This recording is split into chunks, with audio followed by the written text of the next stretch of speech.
Good evening from PLUGHITZ Studios in Largo, Florida. I'm Scott. I'm Avram. And we are here with episode 514 of F5 Live, Refreshing Technology, for December 2nd, 2018. This show is a proud part of the Tech Podcast Network. If it's tech, it's here. This week, Apple is looking to the past, the FTC is looking to the future, and Google is looking at a revolt. Wherever you are and however you're accessing our show, whether it be on social media, Facebook, Twitter, Instagram, on our live streaming platforms, Twitch, Mixer, Periscope, YouTube Live, Facebook Live, or livestream.com. On any of the podcasters, Apple Podcasts, Google Podcasts, the Podcast Play app in the Windows Store, myriad of others, including TuneIn and Spotify, or of course on our apps, PLUGHITZlive.com/apps. Thank you for making us a part of your day. There are two ways that you can do that. The first is by going to f5live.tv/join us on Sunday nights at 9 p.m. Eastern, where you can join us in the chat room and give us your feedback on the topics as we talk about them. If you're not able to join us live, that's okay. PLUGHITZlive.com/subscribe will show you all of our shows, including F5 Live, the Pilch Point, our special events feed, First Looks, the new product Launchpad, which is back with new episodes right now, and more. So check that out. I think with that, that's the spiel. Avram, how are you? Pretty good. That's good. Did you have a good holiday since we were off last week? I had a very busy holiday. Yeah. I had a very, very busy holiday. Busy working for my job because we had and still have a lot of deals coverage to help people find the best stuff, which we'll talk a little bit more about during my segment later. But it kept me quite busy, unfortunately or fortunately. I mean, it was good for our readers, good for the company, not so good for my sleep. But that was an interesting challenge, and I'm hoping things calm down a little bit more this week so I can get a little bit more rest. But there's still a lot going on. The world is not slowing down for the holidays yet. Yeah, that is for sure. It doesn't ever slow down during the holidays for any publication, I don't think. Yeah. But that's okay. Did you get to at least spend some time with family for Thanksgiving? On the day of Thanksgiving, yeah, I did. That's good. Cousins came and Nice. got to spend some time with people, so that was cool. So that was, that was cool, and Nice. it's always nice to, we hosted this year, so that was good. Oh, that's cool. That's something I've not done before, and probably would not be up to. I don't know that I have the patience for that. It might be fun, but yeah, we always, for the last couple of years, we've gone over to my cousin's whose wife used to own a restaurant, so she definitely has the patience for it. Much more so than most of the rest of us. So, and that's always fun. I get to see my aunt and uncle and cousins and stuff. So that was fun. That was my week and your week. How about we get down to the news? Yeah. Yes.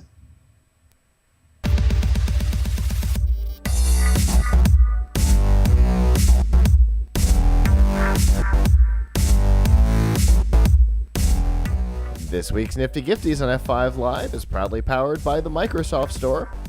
Whether you're looking for a new tablet, laptop, Xbox One, S or X, games, phones, Bluetooth speakers, there is really a little bit of everything. Right now, you can save up to $300 on a Surface Laptop 2, the upgrade to mine here that I want so badly.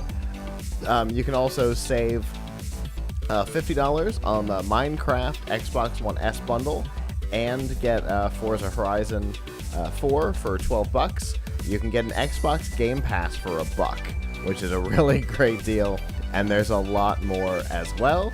And you can find all of those deals by going to f5live.tv/Microsoft.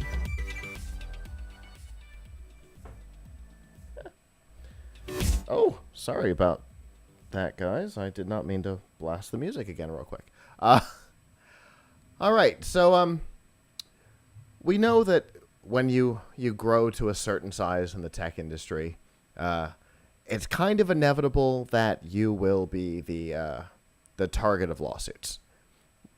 People will be mad about something. They won't be happy with the quality of service, or when you grow to a certain point, you start getting accused of antitrust or anti-competitive behavior, and those can be some of the hardest to fight. Our older viewers will remember in the what was it, the late 80s and early 90s, Microsoft spent half a decade fighting. I thought it was more of the 90s to the 2000 or late 90s to 2000. That could have been. It could have been in that time frame. I can't. With the browser bundling. Yeah, that certainly didn't help. They spent several years fighting a single antitrust case, and so they can be really hard to combat. They can be long and expensive, and some companies try and take some interesting tactics. Apple, who has been the recipient of several class action suits involving anti-competitive behaviors. You'll probably remember, our longtime listeners will remember the ebook debacle from a year or two ago where they lost for price fixing.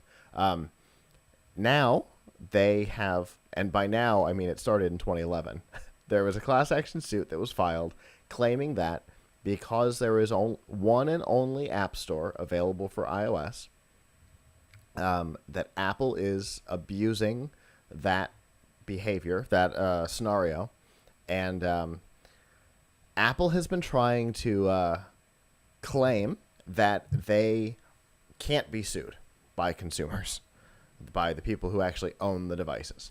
And their argument is that in 1977, in the early 70s, a group of concrete block manufacturers got together to price fix concrete blocks. And the state of Illinois sued, claiming that the price fixed prices would artificially inflate the cost of construction projects in the state and for the state. And the Supreme Court ruled that there were too many steps between the concrete block companies and the state of Illinois to be able to, for any court to be able to determine that where the price happened. And so, because of that, a ruling was that only the consumer of a product can sue for antitrust. And so Apple is claiming that you, who own an iPhone, iPad, probably Mac, is my guess, since there's only one store there too. Although I guess you can sideload apps there, so probably not. On iOS, you, the person who owns the device, are not the consumer, and only app developers are their customer, which is an interesting argument. What do you think, Avram? I don't buy it. You're Sorry. certainly not alone in that. I don't buy it. Not for a second. Don't buy it. I mean, how can you claim that app developers are the customers? That makes no sense. Who are the people that are actually using the apps? Right. Their argument is that they are more like the owner of a mall, and that you are making your purchases not from Apple, but from the app developers who decide the price that gets listed. to show Avram that you are not alone in your in your belief on this, the Supreme Court Justice Sotomayor said, just flat out said, the first sale is from Apple to the customer. It's the customer who pays the 30%, and the 30% obviously being the cut that Apple takes from the transaction. My argument, obviously I'm on the same side as you are, because that's a ridiculous argument. A mall owner doesn't process the credit card transactions for all the stores in the mall. They take a set fee. Sometimes they take a percentage as well on top of the rent, but in general they take a set fee for rent, and what you make is up to you, which is not the App Store's behavior at all. Right? It seems like more like less like a mall and more like an antique market, where there's different stores, but or like a not a thrift store, the other one. What's the word I'm looking for? Not a thrift store, but the other one, consignment shop, where the products are owned by somebody else, but the store actually processes the payment. If that store were actively running other consignment shops out of the city that they worked in, that this city would be on top of them. So, I don't know. Now, on the other hand, does the suit have legs? Don't know. That will be the only thing that's in front of the Supreme Court right now, is whether or not the case can go forward. And with Apple arguing that you as a device owner aren't involved with them, obviously is weird, but that is currently the only thing that is in front of the Supreme Court. Once that's decided, the case itself will or will not, probably will, go to a significantly lower court for trial. But it's an interesting tactic that has apparently been tried before, but not with tech companies. So obviously a big precedent could be set by this, right? Yeah, I mean, then you have to wonder about okay, what about who else might be in trouble for antitrust? Might be facing the same thing. Could Google be up for it? Could Amazon? Amazon is particularly egregious because Amazon doesn't let you install other app stores on their devices. Whereas Google, you could install the Amazon App Store or some other app store on a regular Android device. You're allowed to do that. Right. Amazon doesn't let you do that on its Fire tablets. Right. And Samsung comes with both the Google Play and the Samsung Store pre-installed. So who uses the Samsung Store, though? I don't know. I mean, it's there. You can use it. Yeah, but I mean, it's definitely there, but meh. Well, I think actually that's where you could have gotten Fortnite, right? If you wanted Fortnite to be on that early trial of Fortnite, because Fortnite you can't get through Google Play. Correct. Yeah. Which the fact that that's an option, I think, in and of itself, precludes Google from being in trouble there. But on the other hand, Chrome OS might be a target of that. Google, Android certainly not, but maybe Chrome OS, somebody might come after them. But if the Supreme Court says that the case can't go forward, and that the owners of devices aren't the customer of the company, that suddenly becomes an interesting scenario that, I mean, could have reaches into right to repair under certain circumstances. So that's a scary thing, though. Based on the I've read some of the transcript from the arguments. I don't think any of the justices were buying what Apple was selling. It sounded like the some of the newer justices were asking questions, like Gorsuch was asking questions just to ask questions, and some of the older ones were asking questions because they were all baffled by the argument. It was a fun read. Hopefully the questions are indicators of where it's going, because a ruling in Apple's favor here would be, what's the word I'm looking for? Insane. Yeah.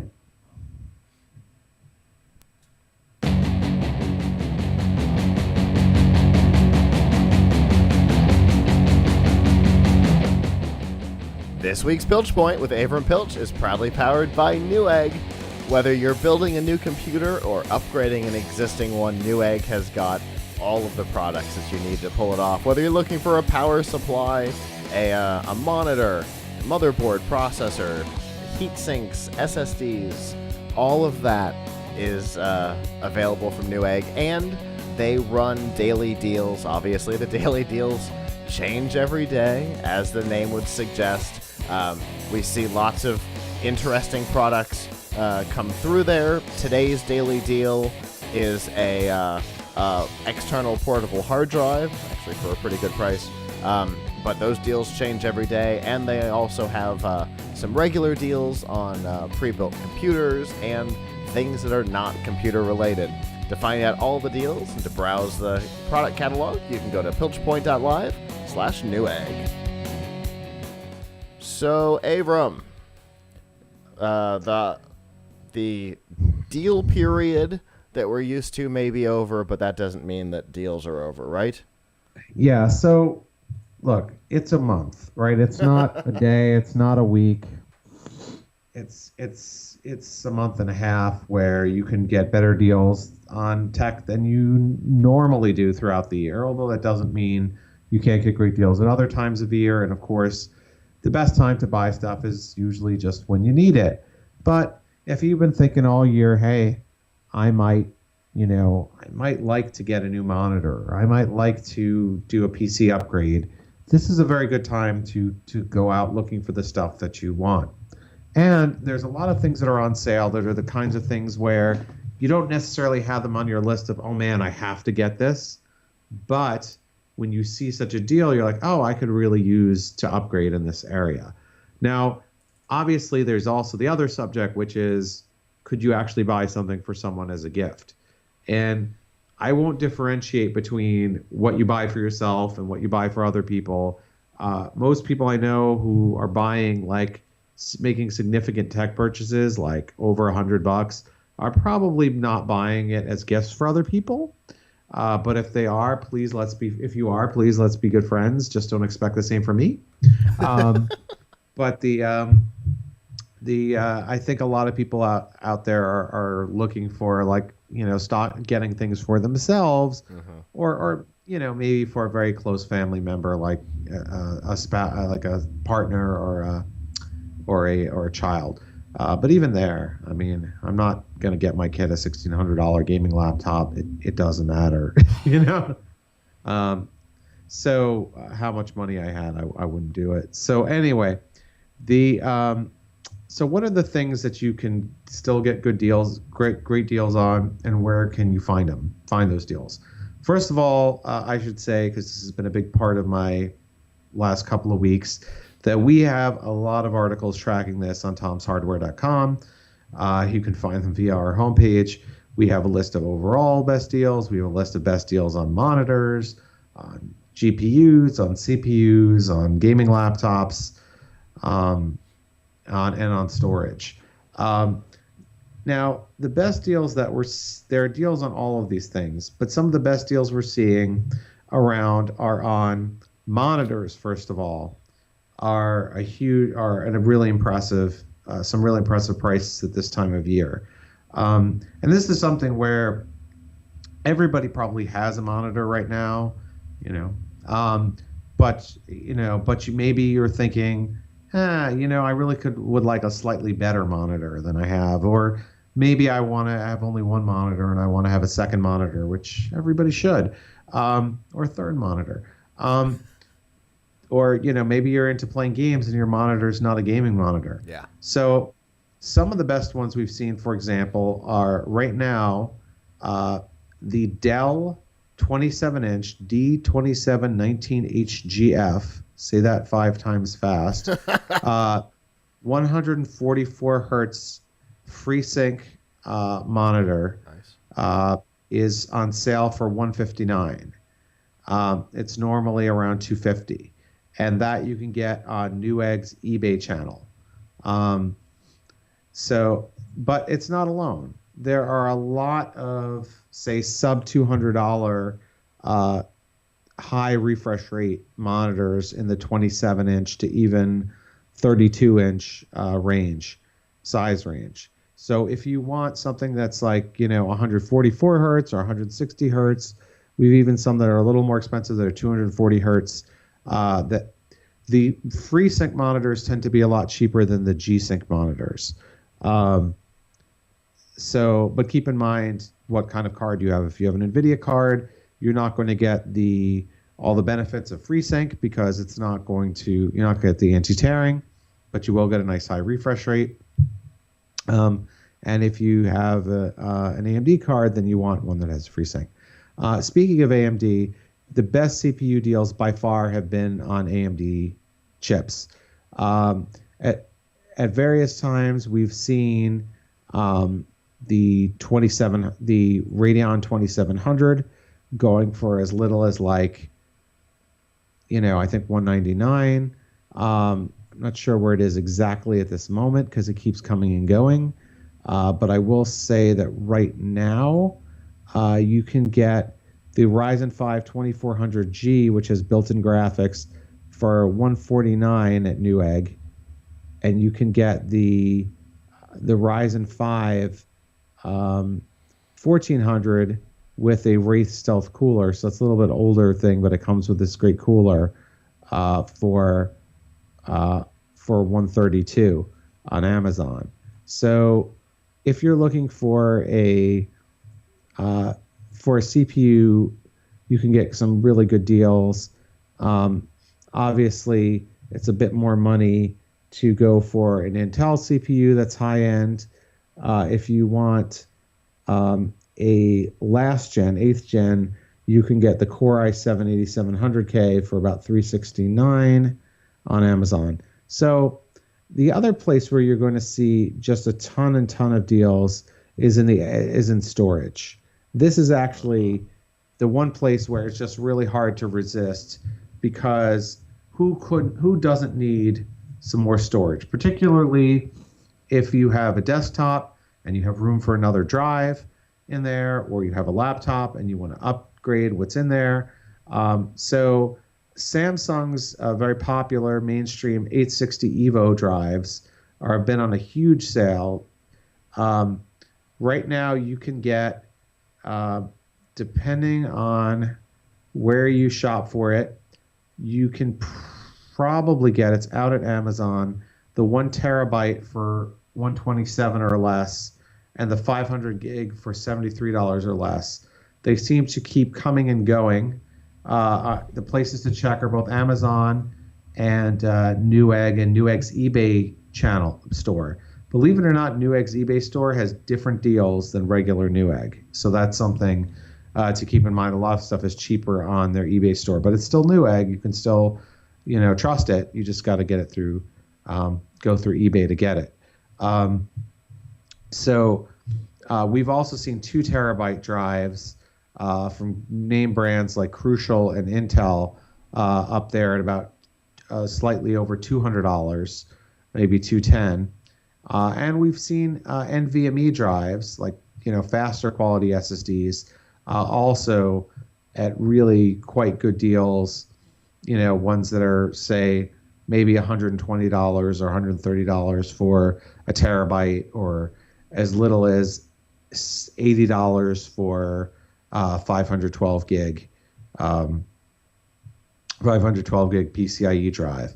Now, those are not the highest end PCIe drives. It's like the Intel 6. It's like I think it's the Intel is the 660p. I think one that does not have cache, or the HP EX that doesn't have cache. I think you get for 75. But you can find some good deals on both high speed and NVMe storage and regular plain old SATA SSDs. You can get a fantastic deal if you're really super cheap, or you've got like some person in your family, let's say, has an old laptop. You want to breathe new life into it by putting in an SSD, but you don't want to spend a lot of money on them. You can get a quality 250 gig, 240 gig SSD for about $30 now. So you can get ones from brands like ADATA, but I've also seen some Intels and Crucials in that price range coming and going. So one suggestion, though, don't settle for a brand that you have not heard of. So there are a lot of reputable brands of SSD, but then there are ones that they may be fine, but I can't vouch for the Dogfish brand of SSDs. They're not significantly cheaper. I wouldn't get a Dogfish SSD. Sorry. The other thing that, I mean, every tech thing is on sale, but like I said, monitors, CPUs, storage. Finally, mid-range graphics cards are a really good deal right now. So you can get an AMD RX 580 card, which is, I think, roughly equivalent to maybe a GTX 1060 on NVIDIA. You can get I've seen for as low as $155. If you're going up into, say, the AMD Vegas, again, AMD cards are on better sales than NVIDIA. You may have to pay, I think, up to around $300 to get a Vega 56, and more than that to get a Vega 64. But now, if you really got money burning a hole in your pocket, you got money, and you want to buy a really high-end graphics card, you can also save a bit on NVIDIA's high-end RTX 2080 card. Normally, you're seeing them for around $800. We've seen them go down as low as $700. So that's about $100. That's $100 savings on third-party cards from companies like, I think, Gigabyte and EVGA. Those deals come and go by the day. So again, you've got to check. You've got to check deal sites like Tom's Hardware, or a great place that we also go to mine for deals is Reddit. The subreddit Build a PC sales has a lot of fast-moving sales in it, and you will see some really great stuff. Just like looking in there right now, I see a 240 hertz monitor for $229, a 4K monitor for $199. Although those are mono price monitors, so I don't know how good those are. We've seen power supply units, reputable ones, for $30. Wow. So, if you go there, you can find there definitely are a lot of people who are keeping track of the best deals. And of course, the places where the deals are, well, there's maybe 7 or 8 great places where deals are appearing this year. Obviously Amazon, obviously Newegg's eBay store. Dell has some deals, deals.dell.com. If you want Lenovo laptops, there are some big deals on Lenovo laptops, on ThinkPads. Walmart, believe it or not, has some amazing deals on laptops. I was very shocked to see that Walmart had some of the best deals this year on electronics and on computers, but they do. We've seen an HP laptop there, Pavilion 15 Gaming, with I think it was 1050 Ti graphics for $599. So, they have some really really good sales going on. Of course, there are other deals on eBay going on. B&H Photo is another place that's having a lot of deals, particularly on graphics cards. those are just some of the some of the main places that we're going. Express.google also seems to have some interesting deals going on.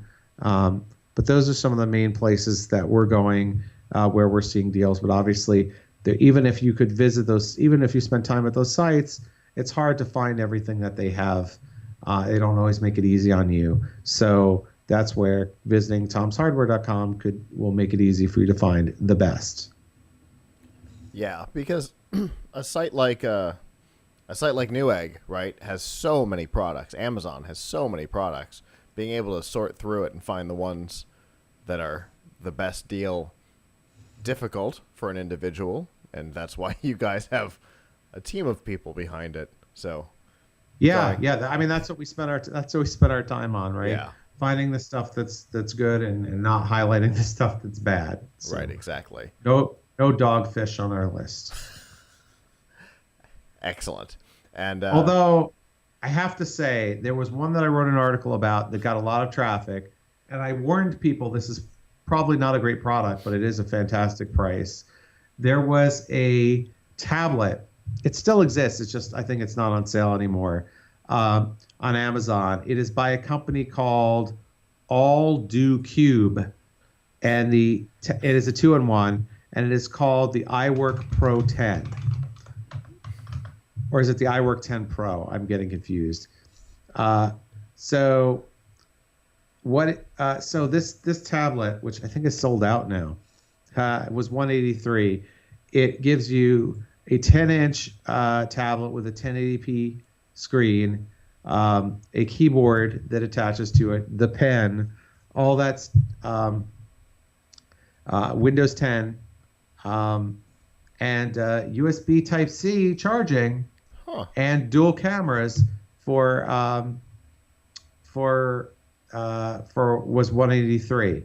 Now, some of the user reviews said don't buy this, but it's interesting that they can give you features that's like the keyboard included and USB-C that Microsoft won't give you for hundreds of dollars more. Yeah.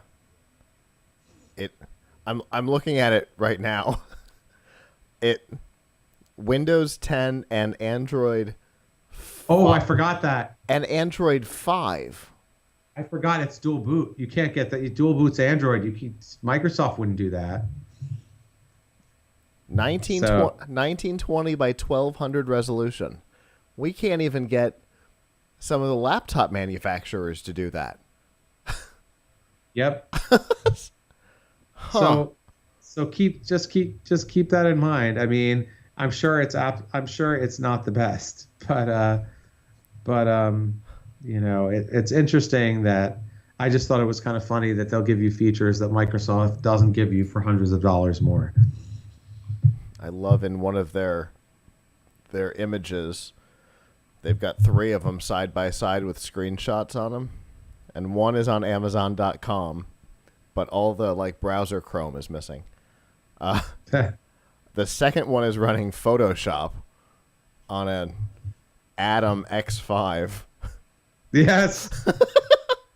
The third one's running Excel, which who cares? But I love the Photoshop on an Atom X5. Yep. They obviously didn't actually run that.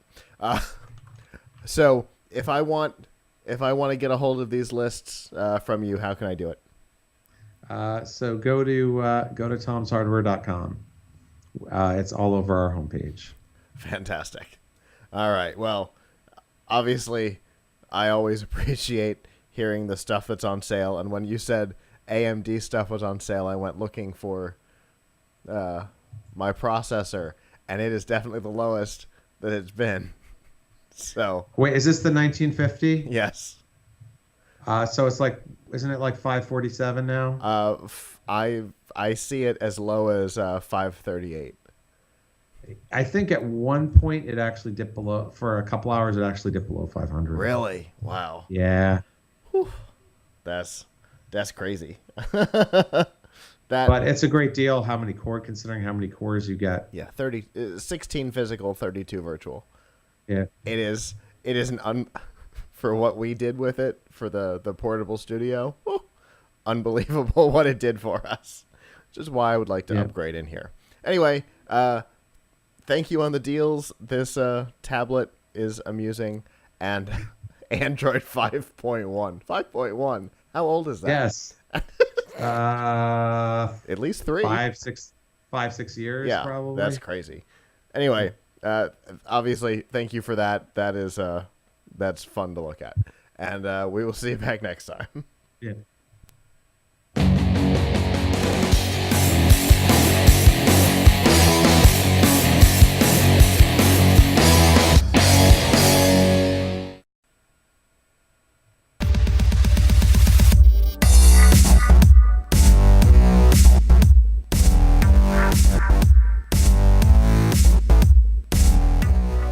This week's Extra Life on F5 Live is proudly powered by Razer.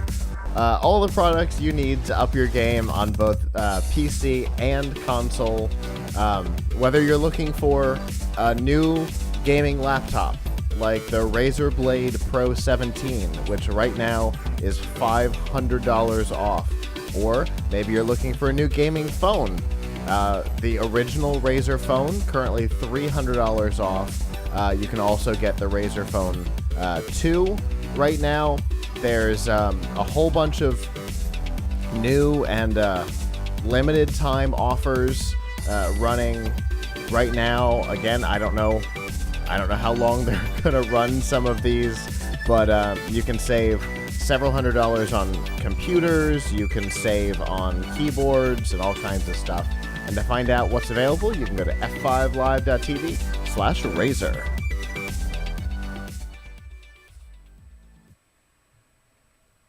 All right, so Avram and I have talked about this a couple of times in the past. Over the last year, the topic of loot boxes in games has really kind of come to a head. They exist sort of everywhere right now, but what really brought the topic into the common consciousness, I think, was Star Wars Battlefront 2, which went super heavy-handed on it.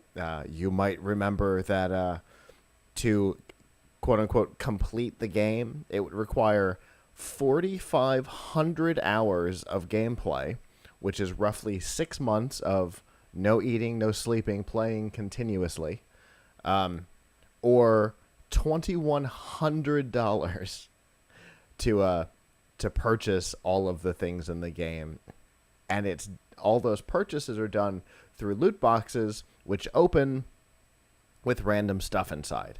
Avram and I both said the last time we talked about this, when EA finally went, all right, we give in, it's gone. When that happened, we said, other countries have already started to look into the legality of loot boxes. A congressman from, I believe it was Hawaii, started to urge our lawmakers to look into it. And this week, the Senate, I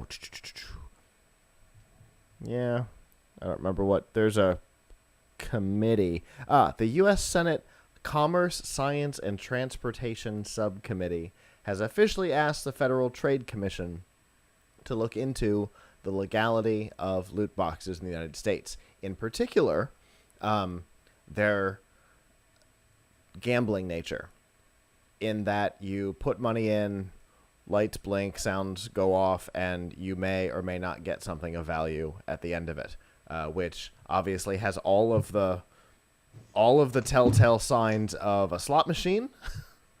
And so there's some concern that it may have some of the same physical effects as gambling, and having children involved in that could become a problem. I mean, we outlawed toy slot machines from arcades years ago for the same reason. It wouldn't surprise me at all to see it go that way.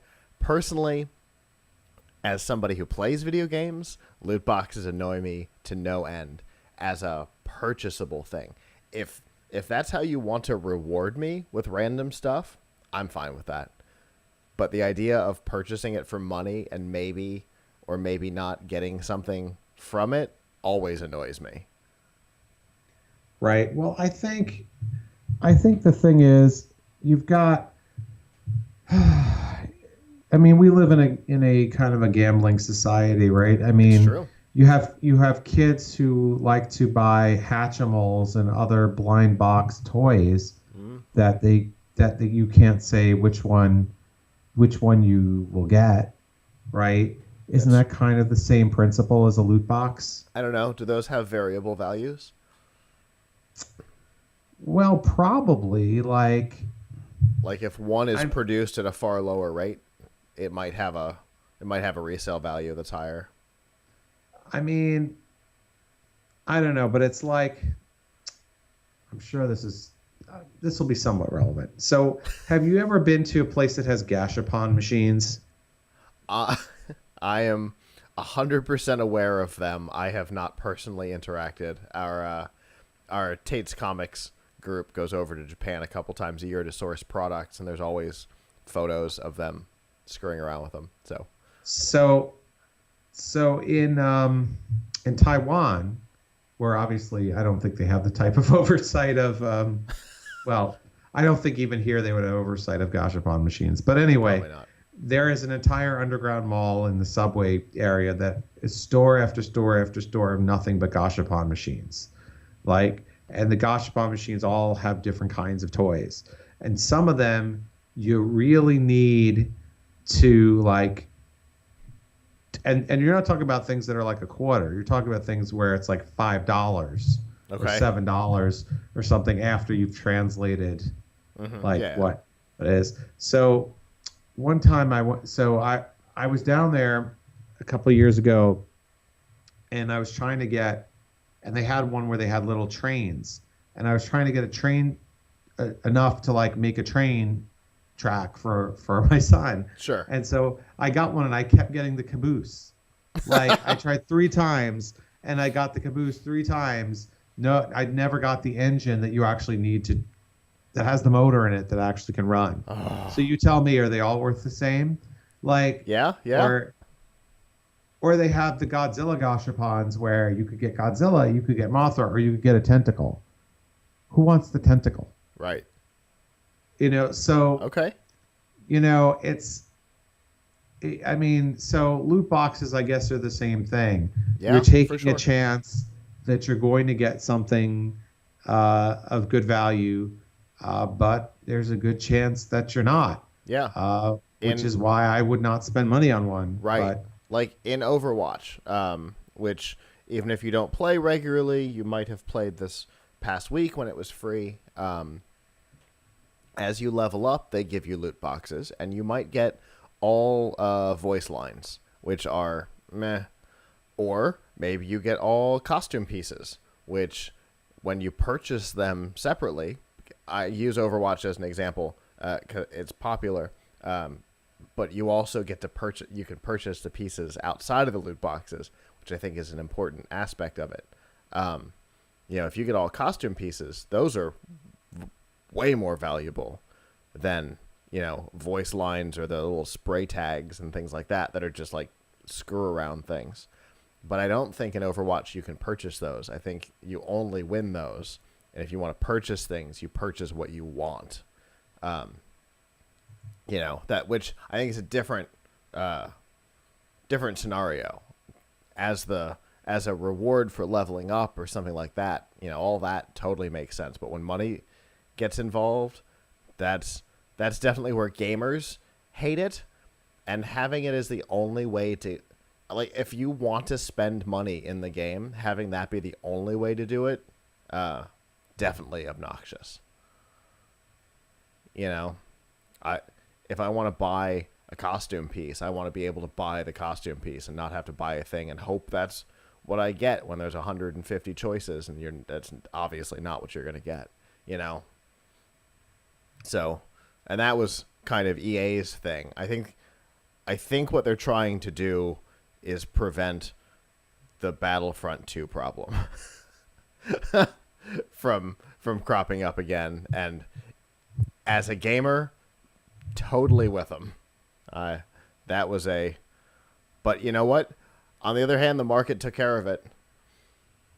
Right? Everybody said, we're not interested. A lot of people didn't buy the game, and in the end, they fixed it. So, maybe it's not required. Maybe it can solve itself. But as a gamer, I certainly hate the policy. Yeah.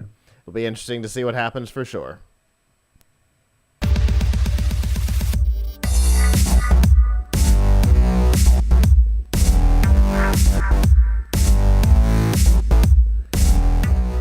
This week's news from the tubes on F5 Live is proudly powered by RiffTrax. Make fun of movies or let these guys do it for you. Mike Nelson, Bill Corbett, and Kevin Murphy, the former stars of Mystery Science Theater 3000, are back and doing what they do best, creating commentaries for Hollywood blockbusters and B-movie oddities like, let's go with Terror in the Wax Museum. That sounds horrifying. The way it works is for a couple of dollars, you download the MP3, play it along with your DVD, Netflix, Amazon, wherever the movie happens to live, and laugh. They also do live events, and they offer short films, industry films, those educational things you watched in elementary school, and they make fun of those as well. And to find out all of the films and shorts that are available, you can go to f5live.tv/rifftracks with an X. There is a movie called Missile X, the Neutron Bomb Incident, that sounds ridiculous. Anyway, that's on special right now, $2 off. Anyway, that's not what we're going to talk about. We are going to talk about internet censorship, which has been a topic of conversation for us over the last 6 months. I think way more than Avram and I would like to have to talk about it, but here we are. A couple of months ago, a report came out that Google was working on a censored version of their search engine, which they were internally calling Dragonfly, specifically for China, that would allow Google to reintroduce themselves into the Chinese market for search, while also preventing citizens of China from searching for things like democracy. It upset a lot of people, including employees, and the upset did not get better when it was revealed that Google planned on tying the search history to the user's phone number, which would help the Chinese government to imprison citizens who searched for words like democracy, which is something that Google has an interesting history with. In their early days, they helped the Chinese government do it, and then after the founders left, their policy changed, and they left the country entirely over the same topic, and now are considering re-entering under these topics. And employees were unhappy, the U.S. government is unhappy, and some employees have quit over it. Those who have stayed have voiced their concerns now publicly. There was a former employee, a 14-year veteran of the company, who had been in charge of one of the privacy audits, who claims that all of the issues that were brought up by the privacy team were dismissed by the head of Chinese operations. Google says, on the other hand, that no privacy audits have been conducted, which is an interesting back and forth. Obviously, there's no way of knowing what's going on. However, those inside the company this week posted a public letter to the company saying that their opposition has nothing to do with China in particular, but the idea that doing this sets a precedent that allows areas of the world that are encouraging suppression to act on it easier, and that the precedent legitimizes the concept. And I am totally with them on that. We've talked about some of the strange things that the EU seems to be doing to almost cut themselves off from from the rest of the internet in weird ways, like their copyright policies and the idea that user generated content has to be filtered. Germany requires that certain words don't show up, and the idea that something like this could exist might embolden some of the more extreme ends of that to grow. I think sounds like a pretty legitimate concern. What do you think, Avram? It's hard to say, right? I mean, yeah. On the one hand, Google is just trying to do what it can to comply with the local laws of a country where it wants to do business, right? Yeah. It wants to do business. It probably wants to do business in China, like everybody does. Sure. The Chinese government requires a certain amount of control over what people can read and see. Right. And so they're trying to comply with local laws.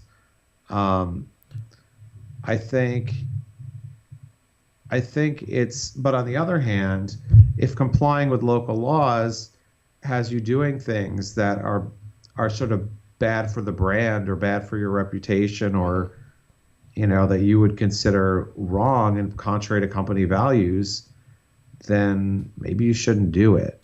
So yeah, I guess it. I think what's really problematic here is connecting the search history to the phone numbers, as opposed to just filtering out results that the government doesn't want. Right. That's a huge difference. So you search for democracy and you don't get anything. Right. Or you don't get anything that the government doesn't want you to see. Right. Right. But you see pages about the evils of democracy, but you don't see anything right pro or anti-communist and things like that. Right. But you search for democracy, and then they know it's you and pass that on to the government. I don't think Google should be in that business. Yeah, I agree. Like if they want to provide filtered search results, then they should. But if they want to help a government spy on its, they shouldn't be in it in the United States either. Yeah. They shouldn't be in general, no matter where their users are. Their users' privacy should be of equal concern. And Google says, quote, "Privacy reviews at Google are non-negotiable, and we never short-circuit the process," which I think is an interesting quote, because they don't say that that they implement the solutions to the privacy concerns. They just say that they go through the process, which I thought was interesting wording, which also worried people. That particular wording worried people as a response to, we ignored the recommendations from the privacy team. They went, but we always go through the process. Right. I thought that obviously that wording was concerning, but Google has always publicly stated that privacy is a big part of the company. Whether or not they live up to their own thing is another topic. But publicly saying that privacy is important, and then tracking illegal searches and tying it to a person's phone number is a frightening thing for a company who has certain values that theoretically violates, and that is the reason why the employees are upset. They feel that all of this violates the culture that they were led to believe when they joined the company, and that seems like a perfectly legitimate thing to feel like the company is betraying its values that you bought into as an employee. Everybody wants to feel like the company they work for isn't evil, right? Nobody nobody wants to be the contractor on the Death Star, because not just because it blows up twice. Spoiler, I guess. 40 years old, but whatever. But because nobody wants to feel like the company they work for is evil, and once you start to feel that way, you see concerns. So I guess that makes sense to me. Obviously, this is all experimental inside of Google, who has confirmed that the project is real since the initial anonymous report. They've confirmed that it's real. They've also said that no decision has been made on whether or not it'll ever come to market. So there's no telling if it'll ever matter, or if the employees will actually make a change like they did with the government contract in the U.S. over military AI. Employees made a change there. It might here too. Yeah. Oh. It helps turning the volume on before I start the music.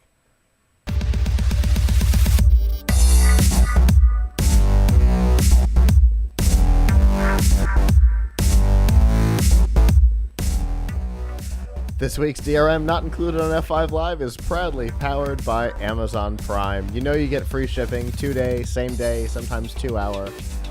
But what you may not know is some of the cool stuff that you get included in your subscription, like Amazon Prime Music, which is several million tracks of music available to stream for free as part of your subscription, or Amazon Prime Video, which Avram and I are both big fans of. Original and licensed content, movies, TV shows, documentaries, docuseries, all kinds of content. You also get Prime Photos, which is unlimited photo storage. But most importantly to me is Twitch Prime. You get two cool things with Twitch Prime. The first is you get one free subscription to support the streamer of your choice, which you could use to subscribe to us if you would like, at PLUGHITZ Live, or obviously any other Twitch streamer. But you also get free games every month.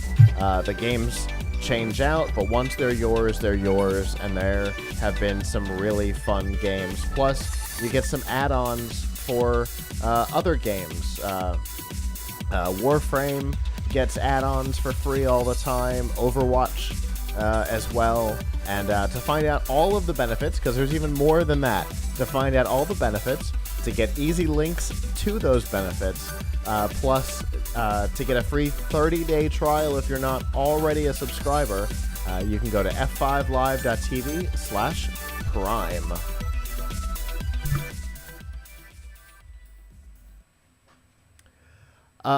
So, yeah. Sorry, my brain's... I can't believe I screwed up the music. Anyway, my brain is all over the place right this second. I apologize. YouTube. YouTube is always making changes. They're always trying new things to compete, because obviously they're kind of the oddball as far as the video streaming services, right? Most of the ones we talk about are either 100% live, such as Twitch, or are entirely professionally produced, such as Amazon Prime Video or Netflix or something like that. YouTube has a lot of mostly user-generated content. So the tactics that work for Netflix or Twitch may not work for YouTube, and often they don't.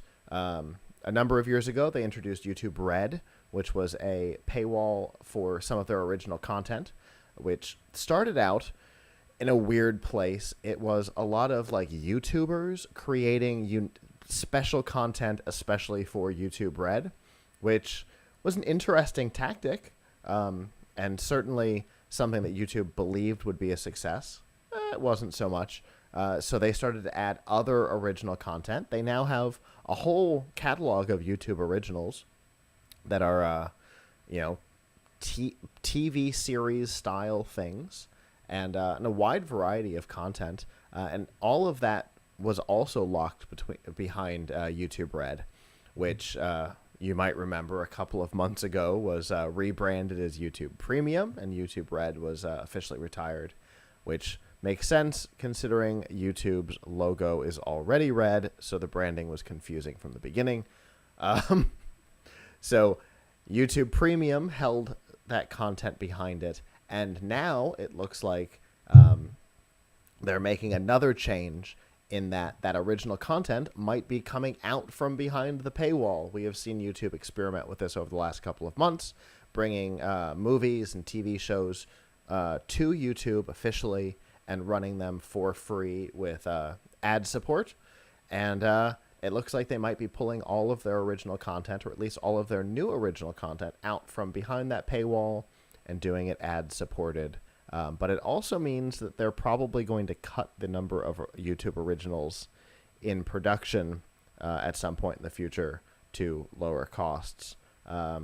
I personally think that this is an indication that they didn't have a whole lot of success getting people to sign on to YouTube Premium specifically for the original content. Maybe for the YouTube Music service or things like that, but maybe not exactly for this. Maybe just for the ad block that's built into Premium. But that's my belief, is that they just haven't had enough people sign up for it, and they're just looking for a larger audience. What do you think, Avram?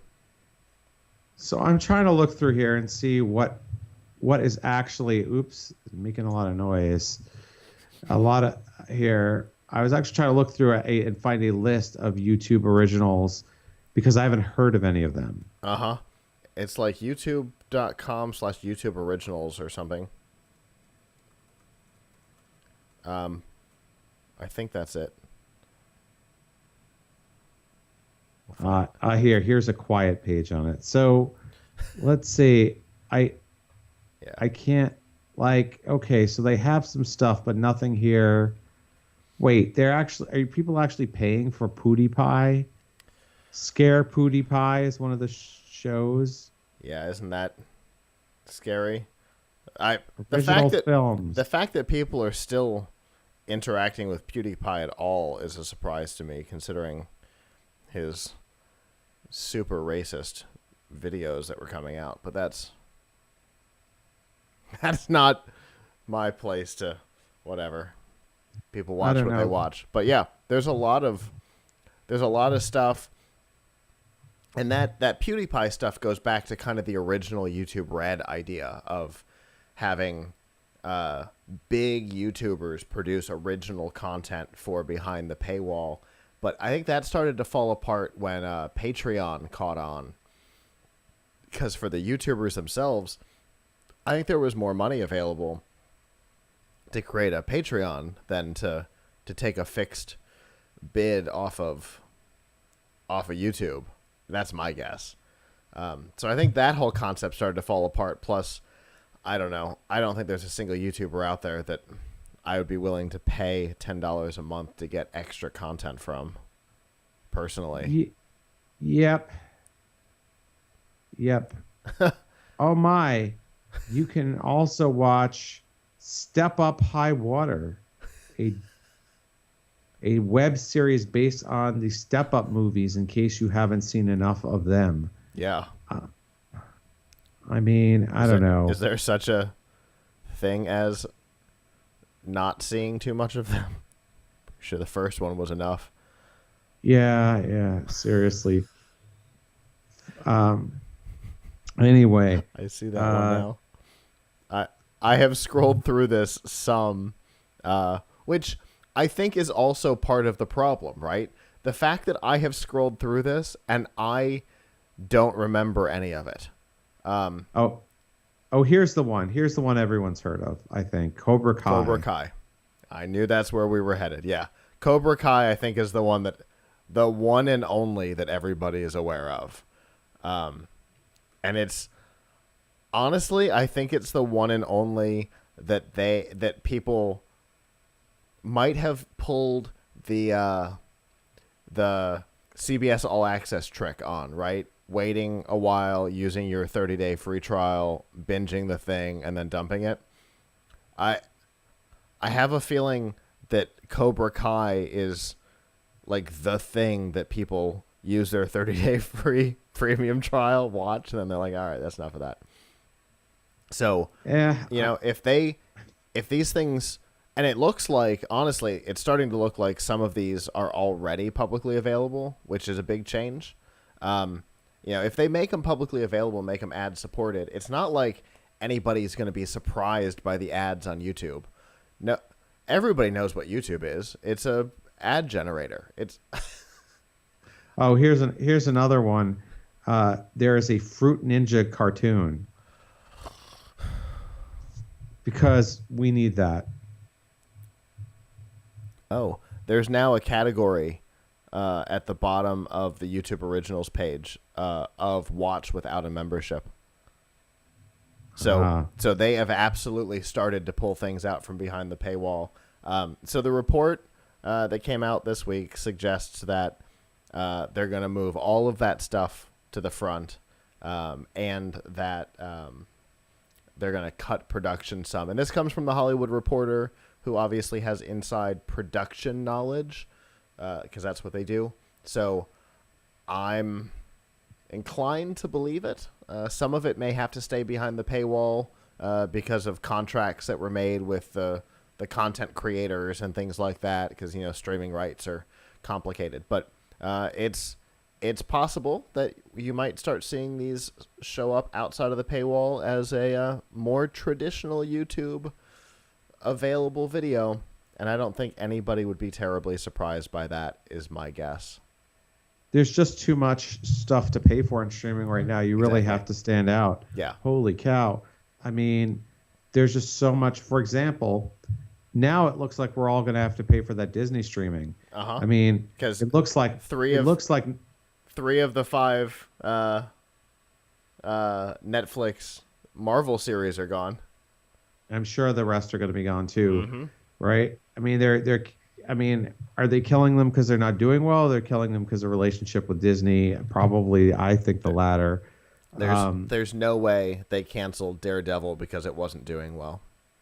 Right. So and Netflix's comment that Daredevil will live on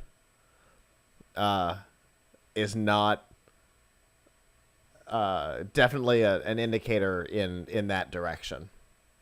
Right. So the Disney streaming service is going to be extremely important because you're going to get all these Marvel shows plus the new Star Wars shows. Like that alone means I'm going to have to subscribe. Then, I might rather subscribe to that than Netflix, frankly. Although been getting some good stuff off Netflix. Then you've got Prime. Many people subscribe to Hulu. Then you also have, this is kind of a new up and comer, but the DC, what's it called? DC Online? DC Universe, I think. DC Universe. I am not going to be able to resist subscribing to DC Universe probably next year when they add more shows. Right. And then you've got the new service that's coming from Warner Media. Who knows what that will end up looking like. But the idea that, Warner owns so much stuff, it wouldn't surprise me at all to see, some of the Warner stuff even start disappearing from Hulu, even though they own 10% of that. So there's that, right?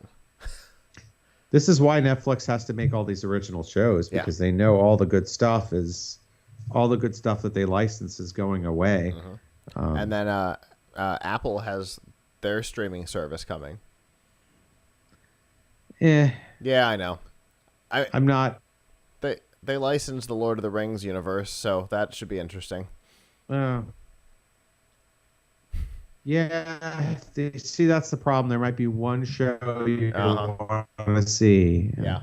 That's the one show you want to see. Yep.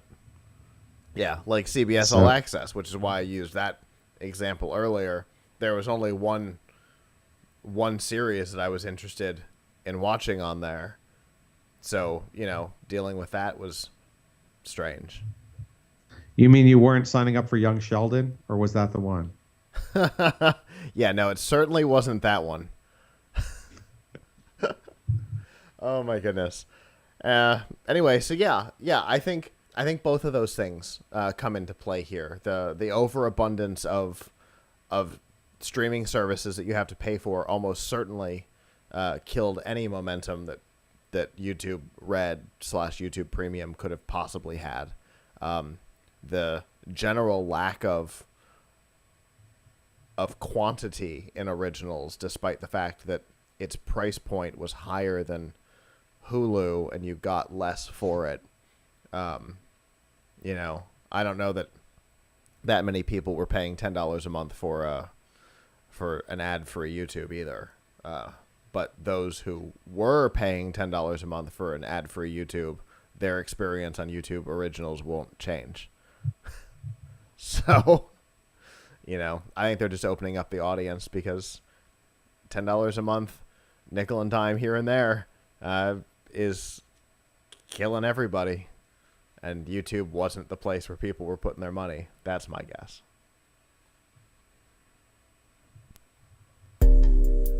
Well, that is our show.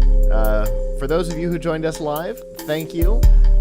For those of you who are joining us on subscription, remember, Sunday nights, 9 p.m. Eastern, f5live.tv/join us. You can join us in the chat room and give us feedback on the topics. We always enjoy that. CES is coming up quickly, which is always terrifying. The PLUGHITZ Live CES team is going to be a little smaller this year, but we're going to try and get some content out to the wild while we're there, which will be a lot of fun. We haven't done that since, 2012. So it'll be fun to start doing that. We will also be doing live only in the mornings, I think. So if you want to join us live, it'll be, mid-afternoon for those of you on the East Coast. And everything else will be on the floor. So I'm looking forward to more floor experience this year. And always looking forward to hanging out with Avram. Because, honestly, that's my favorite part of CES. Yeah, looking forward to it also. Yeah. Other than that, I'm not sure I'm looking forward to spending an intense week working at all hours, but otherwise... Yeah, I understand that. Well, with that, I guess that's the show. So on behalf of the staff that's not here, I'm Scott. I'm Avram. And we will see you guys back next time. Ciao. Ciao.